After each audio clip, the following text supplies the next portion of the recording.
Hello, happy Monday.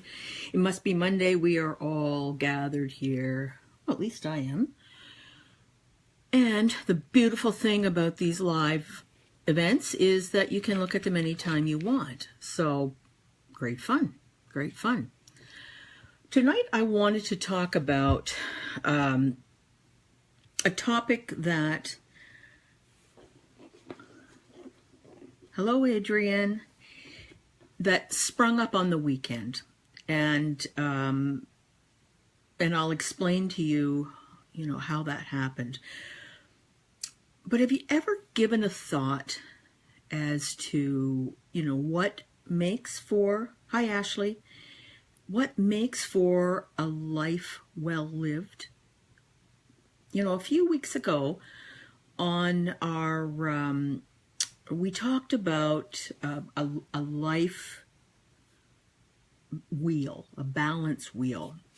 And there is some thinking that using that kind of balance wheel will help you to keep a bit closer to having a life that is more fulfilling. So, you're not one of those folks who is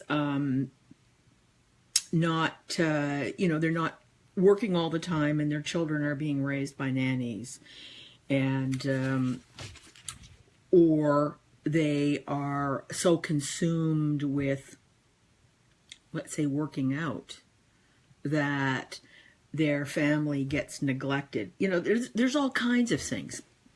Some people don't pay any attention to learning new ideas, or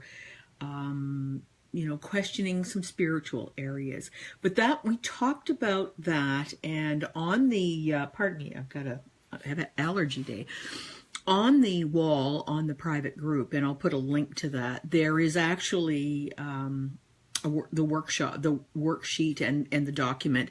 But so I'm linking the idea of even navel gazing about having a well-lived life. I started thinking about that shortly after I was diagnosed with breast cancer. And you have a tendency to do that when you have a life-threatening disease. And so it's my interest is not to get maudlin, because I'm here, I'm fine, I'm healthy, I'm more than fine. But hi, Lori. But hi, Angela. So, but there was this author by the name of Clayton Christensen. Clayton Christensen was the person who actually created the term disruptive technology. I loved reading his stuff because he was innovative. He had a lovely, flowy way that he spoke. Hi, Rachel. And I found his, even though he was talking about, very complex ideas, but I loved the way he spoke. Then I happened to be, perusing in a bookstore, and there was a book about, are you living a good life? And it was by him.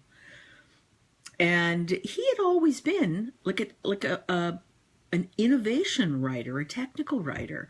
So of course I had to buy it. And he was just asking the questions about, when you've hit a certain level of he had some status. He had a little bit of celebrity status in the geek world with people like me. And but he was a deeply religious man, and so he, I think, was seeing a lot of folks who were a little bit unbalanced. If you would look at that balance wheel, it was a little unbalanced, and he felt a need for his children to write this book, and it was a great book. But now let me tell you why, in the middle of July in Toronto, Ontario, I am thinking about a life well lived. Well, I was invited to two events for two separate men on the weekend. One was Friday night and one was Saturday. Friday night was a 60th birthday party, even though the birthday had happened in February, but a 60th birthday party for my good friend Dom, who is he brings people together, and that was his intention. So he brought 70 people together on a tall ship in the Lake Ontario, with all this food and fabulous dance music, and there were drinks. There were tiddly drinks, and there was lots of non-tiddly drinks. But anyway, he brought all these folks together. Hi, Crystal.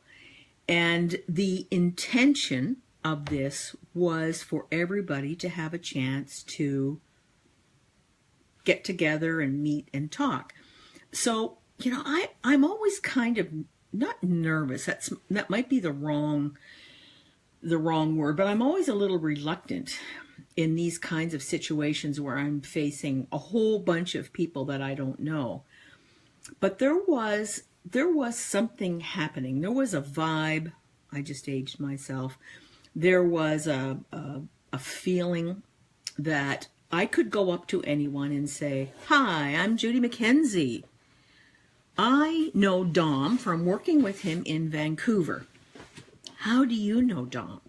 Because there was a person came from Paris, there was a person came from Australia, there were people from all over North America.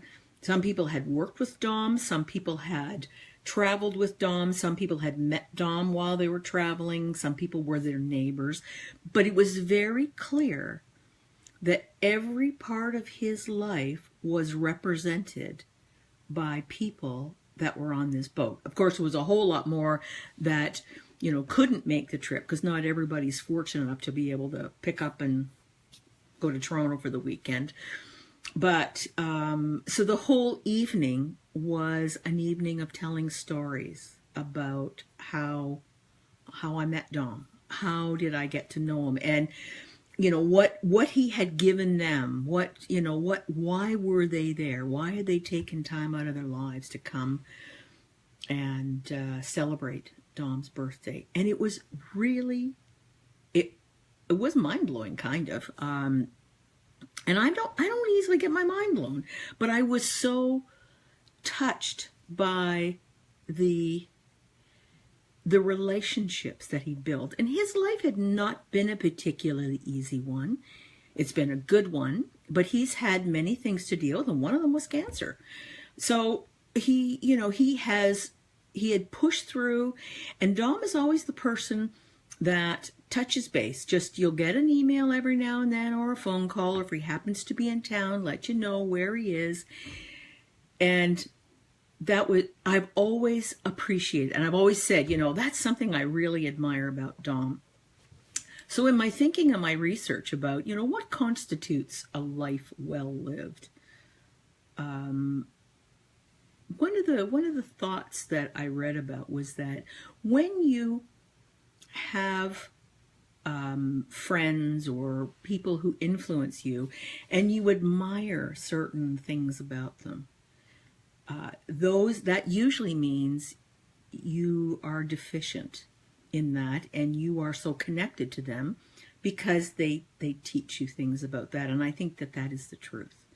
I came away from Friday night. I was driving home very late. There was no traffic, and thinking about, I need to share this with my Facebook Live group because it was pretty significant. I have another character to tell you about too, shortly, but I did want to give you a sense of Dom and his generous spirit. So, hi, Lane. So backing up a wee bit, like some people, when they consider a life well lived, they look at the houses people live in, the money they live in, perhaps the influence they have, perhaps their status that they have within a workplace. I know when I was younger and in a very, not competitive, but I wanted to, I wanted to do well in my career. And I would look at people that I thought had done really well, and I wanted to know how I could emulate that. How can I get to be where they're at? And so I guess, you know, that was a little bit of that life well lived. I thought they had done a good job in that particular area. You know, and if the truth were known, maybe that was the only area they were good at. I don't know. You know, like that balance wheels, they may have been completely out of whack and a complete flat tire on the other side. But I watched and I learned and was able to accomplish many of the things that I wanted to do. So that was what I came away from Friday night, not only having a wonderful time, and I met some amazing people that otherwise I would never have crossed paths with. And how lucky is that to be able to do that? And in a spirit of, you know, hi, I'm Judy. I met Dom in Vancouver. Where do you know him from? Well, I met him from whitewater rafting in the Grand Canyon. I met him while, you know, we were at a barbecue in Sydney, Australia. And I just got talking with him and, you know, we became fast friends. Neighbors that he'd had that were there, neighbors from many different places. One of his high school friends was there that traveled up from New York State to come and join. You know, like this is loyalty and caring and kindness. And, you know, boy, I look at that. The life well lived is Dom being able to touch others, touch them, but then bring them close and allow them to touch each other. And I had a wonderful sense of Dom. I thought I knew him before. You know, this is the guy that I had a note here that Dom loves people. He loves to connect with people. He stays connected. He rescues cats and he loves them back to health. Now, what kind of a nice guy does that? Boy, oh boy. So anyway, so there was this fabulous night and it was very exciting. He had a whole weekend, but I wasn't able to go on the second day of the weekend because I had another life well lived to celebrate. But it wasn't the same kind of event because Dom is healthy and well and going to go forward for many, many, many years. And I'm touching wood and I'm doing everything because I don't want to jinx anything, but he's fantastic. And he's happy and his life is full. And he clearly, you know, he received all kinds of great love and affection this weekend. I'm going to introduce you to a gentleman by the name of Mehdi Jalali. And Mehdi Jalali, I've known Mehdi for quite a number of years. He was the father of very close friends of mine that was his, Andrea and Fareed. Mehdi was Fareed's father. And Mehdi and his wife lived in Brampton, and then they moved to this beautiful, beautiful green community. Well, everything in Southern Ontario is green because we've had so much rain. But anyway, this beautiful green community on Lake Erie by Port Dover. And that's where I was off to. I was up early after having a very fun dancing, singing, carrying on to a memorial for Mehdi. Hi, Carla. For a memorial for Mehdi, who died 3 months ago from a freak accident. I've never lost anyone close to me from a freak accident. I've lost them to illness and accidents and things like that. But so that added another wrinkle. So let me tell you a little bit about Mehdi. Mehdi was born in India. And he had a big family. Life was not particularly easy. He was in Bombay, and but Mehdi was an amazing storyteller. And one of Mehdi's stories that he told me one time, we would have big dinner parties. Whenever Yasmin and Mehdi were coming into Vancouver to visit their son and daughter-in-law, we would host a big dinner party and just couldn't wait to hear the stories that Mehdi would tell. That he was a grand storyteller. and he would keep the room fascinated with stories of living in India, living in Iran, leaving Iran, when politics got very, very scary, bringing a young family to the States and up to Canada. You know, really, really scary stuff.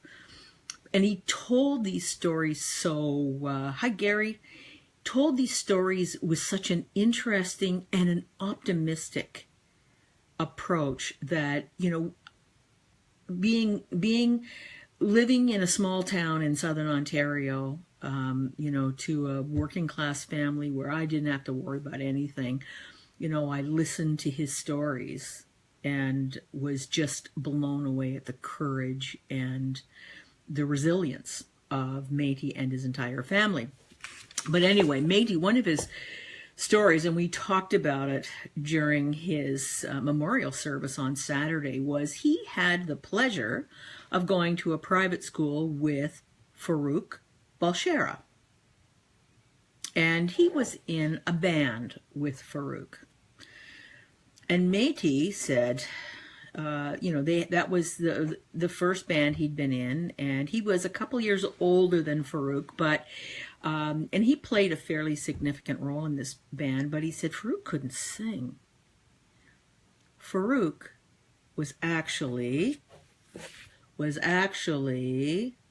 I didn't even want to put his real name down here because I wanted to use that, was Freddie Mercury. Isn't that a riot? He told us that we were sitting out in our backyard having a barbecue a few summers ago, and it was like, are you kidding me? You were in a band with Freddie Mercury and you said he couldn't sing. Well, I guess he learned how to sing. Anyway, Métis, he had, Elaine says, oh my God, I know. He told stories like that. He told stories, you know, that I had never even had images in my head. And another story he told, that when his son got married, it was such a happy event, and Métis and Yasmin had come in from Toronto. They'd been in for a few weeks. And we were at the most beautiful place in Vancouver on the ocean for Andrea and Farid's wedding. And of course, we'd all had a few drinks. We were taking cabs home. That was before Uber. We were taking cabs home just across the bridge to get to West Vancouver. And so we were sitting there, and Métis his happiness was bubbling over. He was so, so happy. And he looked at my husband, who was still alive, and he looked at Brock, and he looked at Sharon and me, and he said, you know what? My heart is near exploding with happiness, because not only do I now have another daughter, but I have all of you, and Brock and Sharon and I. We are now related. We have made a commitment to this young couple to see them through their happiness. We are now related, and I felt that way with Métis. Everybody loved Métis. He was a gentle, gentle soul. Now, his daughter will tell you, and I do know this to be true, he was the worst joke teller in the world. And that was also really funny, was where is Métis going to go with this joke? Because he always would set it up like it was going to be really, really lewd. But that wasn't who he was. And we knew that. So it was this dichotomy, is that he's setting it up and you're thinking, Yasmin's going to have to yank him with a hook, get him out of the room. But no. It would come out and it would be absolutely benignly silly. And that was Métis. So on Saturday, you know, Farid had said, because his dad was so casual and relaxed and could make conversation with anybody, he said, please wear Hawaiian shirts, wear shorts, whatever. Dad would not have wanted you to gone out of your way. And so we did that, and we told stories about Métis, and we ate amazing food. And I couldn't help but thinking, oh my goodness, he would have had such a good time here.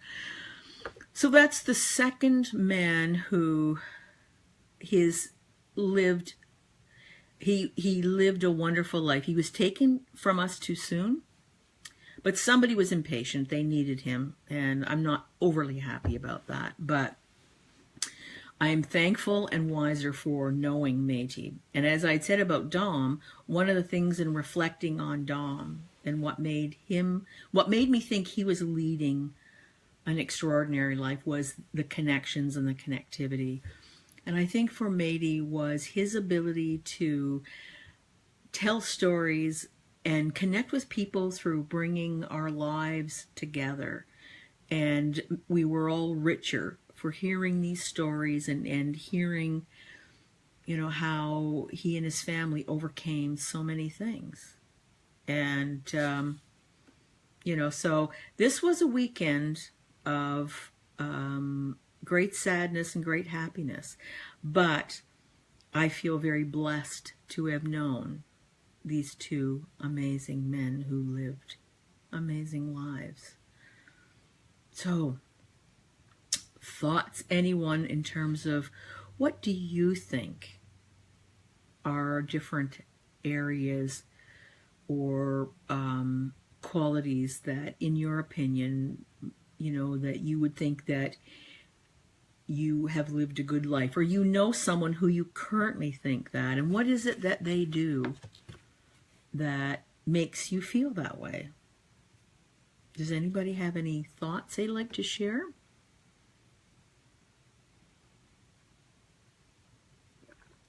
I know there is a delay, so I'm going to be very patient. Hopefully your day's been a good one. My day's been a very good one. I've been making healing stone bracelets all day. Isn't that fun? I've been putting them. Thank you for sharing. I always think of people who connect others as special. I agree, Elaine. It is, I'm just going to have to figure out how I can do more of that, because I do really admire people who are able to, who have those skills to do it. It's not that I don't have the desire. I just didn't really think about it all that much. But upon reflecting of this past weekend, it is certainly something that is, come to my mind. But anyway, I'm mindful of the time. But as I'd said earlier, that the idea of kind of evaluating where you're at with your life, in the whole spirit of mindfulness and everyday living, we just keep taking it back to, are you living the life you want to live? Are you satisfied with what you're doing with your life, how you feel about your life? When you get to the pearly gates or wherever you're going to go, do you have too many regrets, or do you think, what, is that it? That's it? No more? Because this is the time, even 15 minutes before you bite the big one, figure it out. And on the wall of the private group is that life wheel. And it's been amazing that the last few weeks, everything's sort of pointing back to this life wheel. I'm finding that really, I'll use the word interesting. But these things don't happen, as a coincidence. There's usually a reason for it. So I'm going to have to dig that one out again too. I had it out last week and had a look at it. Oh yeah, okay. But also coming up tomorrow, actually, I'm taping a woman by the name of Veronica Drake, and she is an angel card reader and an intuitive. And she and I are going to have a conversation about the work she does with angel card reading. She's got a very large practice that's well established, and I think you're going to find that really interesting. So I'm going to play that video next Monday night. And that will be our mindfulness in everyday living, is opening up ideas about other realms and different kinds of things. So I am not going to take any more of your time. I hope you have a fantastic week. I am waiting for the birth of my second grandchild any day now. And So these are very exciting times for me. So I just keep being really busy, making jewelry, making paintings, writing, coaching, just keeping busy so that I don't it makes the time go by, and I get impatient. Anyway, good night, everybody. I hope that you found tonight's Facebook Live interesting, and we shall see you next Monday. Bye-bye.